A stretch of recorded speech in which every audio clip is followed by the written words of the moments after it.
TGT English तक YouTube channel के platform पे सभी का स्वागत है। शेक्सपियर की हिस्ट्री के प्ले जो दिए गए हैं, जिसमें हेनरी सिक्स पार्ट सेकंड है, हेनरी सिक्स का पार्ट थर्ड है, हेनरी सिक्स का पार्ट फर्स्ट है, और साथ ही साथ हेनरी एट जो दिया गया है, और रिचर्ड की भी होगी। तो इस प्रकार के जितने भी हिस्ट्री प्ले दिए गए हैं उसके एमसीक्यू जो है आपको मिलेंगे। बाकी डिटेल की वीडियो जो है मास्टर वीडियो के नाम से चैनल पे पड़ी है। अगर आप उसको पढ़ लेते हैं तो आपसे हिस्ट्री यानी कि शेक्सपियर से संबंधित कोई भी क्वेश्चन पूछा जाएगा उससे इतर नहीं पूछाएगा। तो इसलिए उन तीनों वीडियो को, जो 3 या 4 वीडियो पड़ी हैं शेक्सपियर से रिलेटेड, ज़रूर उसका अध्ययन कर लें। आप लोगों के लिए जो है एमसीक्यू फॉर्म में ये ला रहे हैं हिस्ट्री प्ले का। तो शेक्सपियर का जो प्ले है, हेनरी सिक्स का पार्ट सेकंड जो आया था वो 1590-91 के पीरियड में आया था। उसी समय जो है हेनरी सिक्स का पार्ट थर्ड भी आया था। और वहाँ पे अगर हम बात करें जो है हेनरी सिक्स का पार्ट फर्स्ट जो आता है ये 1591 और 92 के पीरियड में आता है। तो यहाँ पे हम जो है हेनरी एट देखें तो ये 1612 से 13 के पीरियड में आता है। और यहाँ पे हम डिस्कस करेंगे विलियम शेक्सपियर के, जो अगर कालखंड की बात कर लें, थोड़ा सा नज़र डाल लें, तो 1564 से 1616 का इनका पीरियड रहता है। कुल इनके द्वारा जो वर्क किए जाते हैं काफ़ी इंपॉर्टेंट है, एग्जाम में पूछा जाता है। तो इनकी डेथ की जो डेट रहती है वो 23 अप्रैल 1616, वही बार्न की डेट रहती है बर्थ की जो 23 अप्रैल 1564 रहती है। बाकी इनके द्वारा कुछ पोएम्स में भी वर्क किए गए हैं, जैसे वीनस एंड एडोनिस जो 1593 में आई थी, और द रेप ऑफ लुक्रेसी 1594 में आई थी। सोनेट्स जो थे इनके 1609 के पीरियड में थे। और एक थी two gentlemen of Verona, love's लेवर लास्ट, रोमियो और जूलियट, एडवर्ड थर्ड, जो कि आई थी कालखंड 1594 और ये 95 के पीरियड में आई थी। बाकी बहुत सारे वर्क इनके द्वारा किए गए थे जिसकी डिटेल में वीडियो चैनल पे पड़ी हुई है। अगर आप उसको देख लेंगे तो आई होप कि आपको शेक्सपियर से संबंधित टीजीटी इंग्लिश के कोई भी क्वेश्चन उससे इतर नहीं आएंगे। इसलिए अगर नहीं देखे हैं उसको देख लें और उसको अपने फ्रेंड को भी शेयर करें। चैनल पे अगर पहली विजिट किए हैं तो चैनल को लाइक, शेयर और सब्सक्राइब कर दें।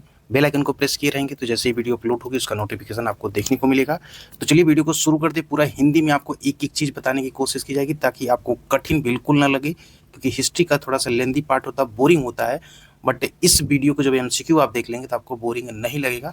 थोड़ा सा पेशेंस के साथ सुनिए क्योंकि वीडियो थोड़ी लंबी हो सकती है। कोशिश यही रहेगी कि कम समय की वीडियो हो ताकि देखने में इंटरेस्ट हो। तो चलिए शुरू करते हैं। फर्स्ट क्वेश्चन है कि which of these place is generally considered the start of Shakespeare's first historical tetralogy, a group of 4 related place.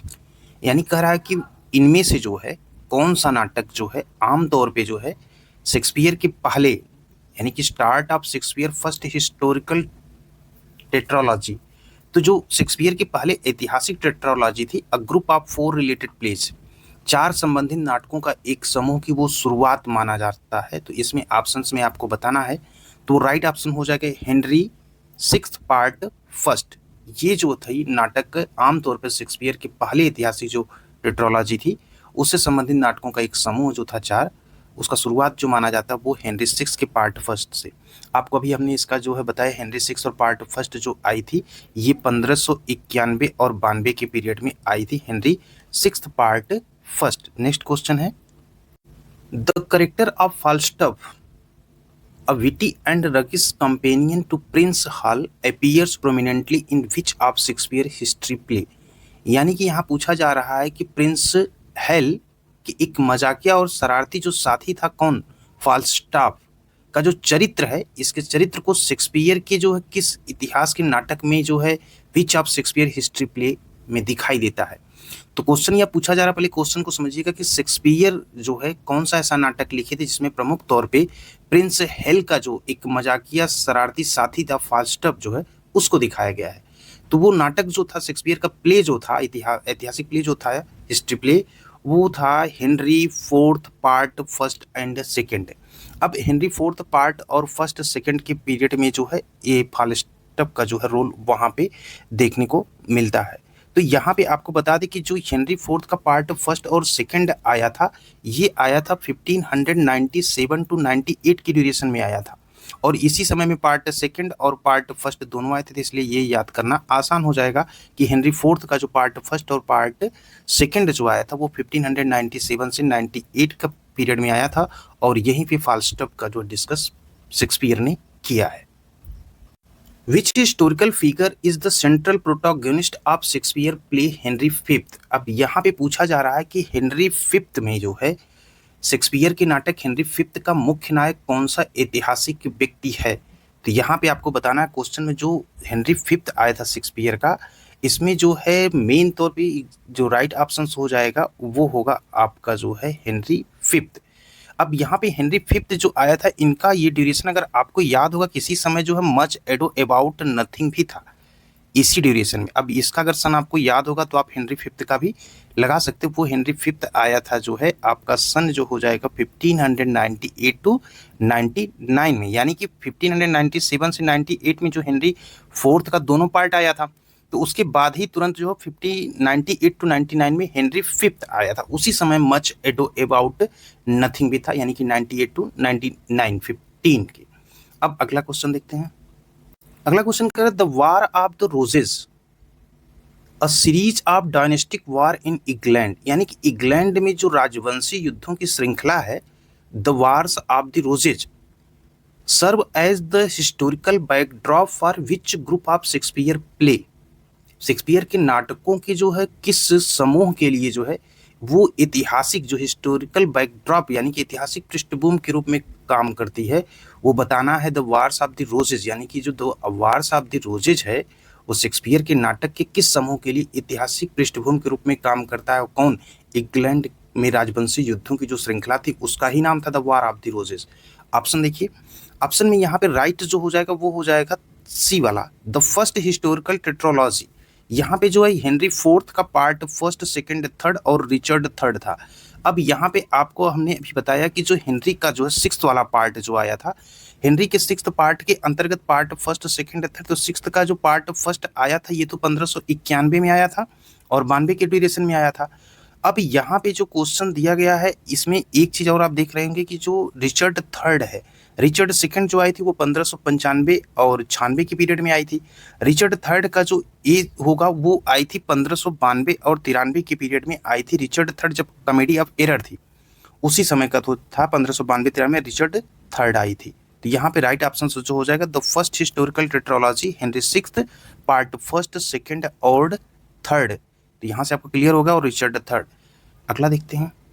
अगला क्वेश्चन पूछ रहा है कि इन रिचर्ड थर्ड, यानी कि रिचर्ड थर्ड में जो है what physical deformity is often emphasised to reflect the character's villainy, यानी कि जो खलनायकी को दर्शाने के लिए विलेन का जो रोल दर्शाने के लिए रिचर्ड थर्ड में अक्सर जो एक शारीरिक एम्फेसाइज्ड विकृति पर जोर दिया जाता है तो वो किसके? तो यहाँ पे आपको ऑप्शन जो दिया गया है, देखिए रिचर्ड थर्ड का जो है सन याद रखिएगा 1592-93 में आया था, तो उसके लिए जो दिखाया गया है खलनायकी के तौर पे वो है राइट ऑप्शन बी, अ हंचबैक। हंचबैक कहते हैं कुबड़ापन को, कुबड़ व्यक्ति देखे होंगे, कुबड़ापन जो होता है उसे हम हंचबैक कहते हैं। उसी चीज को जो है रिचर्ड थर्ड में जो कि 1592-93 में आई थी खलनायकों को दर्शाने के लिए जो है यही शारीरिक विकृति को जो है दिखाया गया है, अ हंचबैक को। अगला है कि which of Shakespeare history plays deals with the dispositions of king and the subsequent rebellion. इस क्वेश्चन में पूछा जा रहा है कि शेक्सपियर के किस इतिहास नाटक में जो है यहाँ पे बताना है कि राजा के पदच्युत होने और उसके बाद हुए विद्रोह का जो वर्णन किया गया है। वो कौन सा नाटक है जिसमें राजा को जो पद से हटा दिया जाता है और उसके बाद जो विद्रोह होता है उसका वर्णन किया गया है? तो आपको बताना, तो राइट ऑप्शन हो जाएगा रिचर्ड सेकंड। और रिचर्ड सेकंड कब आई थी? ये आई थी 1595 से 96 के पीरियड में आई थी और इसी पीरियड में आई थी अ मिडसमर नाइट ड्रीम। ये भी याद रखिएगा, मिडसमर नाइट्स ड्रीम भी आई थी 1595 और 96 के पीरियड में, और उसमें जब राजा पदच्युत हो जाता है उसके बाद जो विद्रोह होता है उसका वर्णन विलियम शेक्सपियर ने किया है रिचर्ड सेकंड में। नेक्स्ट की तरफ famous Saint Crispin Day speech stirring call to arms is delivered by king Henry fifth in which battle scene. यहाँ पे बताया जा रहा है कि प्रसिद्ध जो सेंट क्रिस्पन डे भाषण जो होता है हथियारों के लिए एक आह्वान जब किया गया था तो हेनरी फिफ्थ के द्वारा जो है किस युद्ध के दृश्य में दिया गया था? किस युद्ध दृश्य में ये दिया गया था जो हेनरी फिफ्थ था? तो क्वेश्चन समझ गए होंगे कि जो प्रसिद्ध सेंट क्रिस्पन डे था, ये स्पीच जो यहाँ पे भाषण थी किसके लिए? स्टेरिंग कॉल टू आर्म्स, हथियारों के लिए एक उत्साहवर्धक आह्वान किया गया था। वो भाषण दिया गया था किसमें? सेंट क्रिस्पन डे में। और वहां पे कह रहा है कि किंग हेनरी फिफ्थ यानी कि राजा हेनरी फिफ्थ द्वारा जो है इन विच बैटल सीन, किस युद्ध दृश्य में दिया गया था? तो यहाँ पे जो है वो हो जाएगा राइट ऑप्शन जो हो जाएगा एगिनकोर्ट, यानी कि एगिनकोर्ट की जो लड़ाई हुई थी उसमें दिया गया था। क्वेश्चन नंबर 8 करा कि which king plays a significant role in Shakespeare Richard third. अब यहाँ पे बताना है कि शेक्सपियर का जो रिचर्ड थर्ड था कौन सी रानी महत्वपूर्ण भूमिका निभाती हैं lamenting the loss of her husband and sons, जो अपने पति और बेटों की मृत्यु पर शोक व्यक्त करती हैं। तो शेक्सपियर का जो रिचर्ड थर्ड अगर आप पढ़े होंगे, अगर नहीं पढ़े होंगे, अगर आपको हिंदी में समरी चाहिए तो कमेंट में पिन करेंगे तो इसकी भी समरी आपको मिल जाएगी बहुत ही आसान लैंग्वेज में। तो रिचर्ड थर्ड में जो है यहाँ पे थी रानी मार्गरेट, जो वाइफ थी किसकी, हेनरी सिक्स की। तो राइट ऑप्शन हो जाएगा बी। नेक्स्ट क्वेश्चन है कि the play Henry 8 focus on the region reign of which English monarch and significant events like the English Reformation. Question कह रहा है कि हेनरी 8 जो नाटक था उसमें फोकस जो किया गया था किस अंग्रेजी सम्राट के शासनकाल को, विच इंग्लिश मोनार्च एंड सिग्निफिकेंट, और अंग्रेजी सुधार and significant events like the English reformation, और अंग्रेजी सुधार जैसी महत्वपूर्ण घटनाओं पर केंद्रित है। क्वेश्चन करें कि हेनरी 8 नाटक किस अंग्रेजी सम्राट का जो शासनकाल है ना और अंग्रेजी सुधार जो हुआ था उसके महत्वपूर्ण घटनाओं पर केंद्रित है। तो यहाँ पे जो ऑप्शन दिया गया है वो राइट हो जाएगा हेनरी 8, क्योंकि हेनरी 8 का जो ड्यूरेशन था वो 1612 और 13 के पीरियड में आई थी।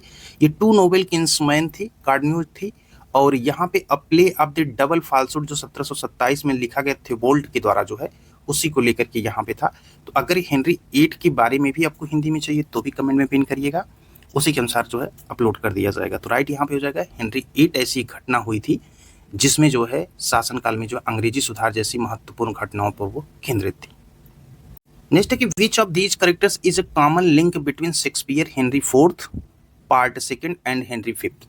कौन सा पात्र पूछा जा रहा है, कैरेक्टर जो है शेक्सपियर के हेनरी 4th में भाग 2 में और हेनरी 5th के बीच एक सामान्य कड़ी थी। तो अभी ऊपर जो डिस्कस किए तो यहाँ पे याद रखिएगा जो हेनरी 4th था, और हेनरी 4th के बारे में आपको बताया था कि 1597-98 में आई थी, ये याद रखिएगा। पार्ट 2 जो 97-98 में पार्ट 2 और पार्ट 1 दोनों आई थी। हेनरी 5th के बारे में भी आपको बताया कि 1598-99 में जस्ट आई थी, जब much ado about nothing I थी उसी समय ये भी था। तो इसमें जो मेन कैरेक्टर था उसके बारे में फाल्स्टफ था। Right option C. Next question है कि which historical event forms the backdrop for Henry 4th part 1। Question कह रहा है कि हेनरी चतुर्थ का जो भाग पहला है, तो हेनरी चतुर्थ का भाग पहला 1597-98 में कौन सी ऐतिहासिक घटना पृष्ठभूमि बनाती है। तो ऐतिहासिक घटना कौन सी है, इवेंट्स जो पूछा गया है, तो यहाँ पे था the rebellion against king Henry 4th, राजा हेनरी जो चतुर्थ थे इन्हीं के खिलाफ विद्रोह। नेक्स्ट करेंगे who is the charismatic and rebellious nobleman who becomes a central figure in the play, यानी कि वो करिश्माई और विद्रोही कौन जो नाटक में एक केंद्रीय व्यक्ति बन जाता है। ऑप्शन यहाँ पे जो दिया गया इसमें होगा हार्ट्सपर हेनरी पर्सी, ये सही होगा। क्वेश्चन 13 है कि व्हाट इज द नेम, यहाँ पे जो पूछा गया है टाउन इन ईस्टचीप में उस सराय का नाम पूछा जा रहा है कि where prince Hal and Falstaff, prince Hal और फाल्स्टफ जो है spend much of their time, अपना अधिकांश समय बिताते हैं, उस सराय का नाम बताना जो कि रहती ईस्टचीप में है। तो उस सराय का नाम था the bores head tavern. Right option हो जाएगा द बोअर हेड टैवर्न, ये वाला ऑप्शन। क्वेश्चन नंबर 14 है कि which character is witty and overweight knight known for his love sack wine and his tendency to lie. कौन सा पात्र जो था ना एक मजाकिया और अधिक वजन वाला बोल रहा है, overweight knight known for his love of sect, यानी कि जो शराब के प्रति वाइन के प्रति जो है अपने प्रेम और झूठ बोलने की प्रवृत्ति के लिए जाना जाता है, वो कौन सा एक पात्र है जो कि अधिक वजनी था, एक मजाकिया भी था, तो उसके लिए बताना। तो यहाँ पे ऑप्शन जो हो जाएगा वो सर जॉन फाल्स्टफ जो था यही था। क्वेश्चन नंबर 15 करेगा what is the primary conflict between king Henry 4th, यानी कि राजा हेनरी चतुर्थ एंड द पर्सी फैमिली, पर्सी परिवार के बीच मुख्य संघर्ष क्या है। तो वहां पे मुख्य संघर्ष जो था वो राइट ऑप्शन हो जाएगा B the king's refusal to ransom Edmund Mortimer, यानी कि मार्टिमर एडमंड मार्टिमर को फिरौती देने के लिए राजा का जो इनकार किया गया, तो वही मेन जो था मुख्य संघर्ष था किसका, राजा हेनरी 4th के बीच और पर्सी फैमिली के मध्य। तो राइट ऑप्शन यहाँ हो जाएगा option number B. Question number 16 कह रहा है कि who is the leader of the Welsh rebels, यानी कि वेल्स विद्रोही का नेता कौन है, known for his supposed magical powers, जो अपनी कथित जादुई शक्तियों के लिए जाना जाता है, तो वो है Owen Glendower. Right option B. 17 कह रहा है कि what disguise does prince Hal use, यानी कि प्रिंस हेल ने फाल्स्टफ और जो when he joins Falstaff and his company, यानी फाल्स्टफ और उसके साथियों के साथ मिलकर जो है in robbing the travellers, prince Hal ने जो है फाल्स्टफ और उसके साथियों के साथ मिलकर जो है यात्रियों को लूटने के लिए एक भेष धारण किया था। वो कौन सा भेष धारण किया था? तो यहाँ पे राइट ऑप्शन जो बिना भेष के रहता था, he remains undisguised, right option D. Next 18 number के which character delivers the famous soliloquy about honour just before the battle of, जो है यहाँ बात की जाए श्रूसबरी की लड़ाई के ठीक पहले जो सम्मान के बारे में प्रसिद्ध एकालाप करता, वो कौन सा करेक्टर है, कौन सा वो पात्र है जब जो है श्रूसबरी की लड़ाई के ठीक पहले सम्मान के बारे में जो है एकालाप करता है? तो वो है Hotspur, right option C. Question number 19 है कि what is the outcome of the battle of Shrewsbury, Shrewsbury की लड़ाई का परिणाम क्या हुआ था? तो इस परिणाम में हुआ था कि किंग हेनरी, यानी कि राजा हेनरी की सेना जो हुई वो विजय होती है। तो यहाँ पे है king Henry forces are victorious and Hotspur is killed, और हॉटस्पर क्या होता है, मारा जाता है, और यहाँ पे राजा हेनरी की सेना जो है विजय पाती है। तो श्रूसबरी की लड़ाई का परिणाम यही होता है कि हेनरी की सेना विजय होती है और हॉटस्पर वहाँ मार दिया जाता है।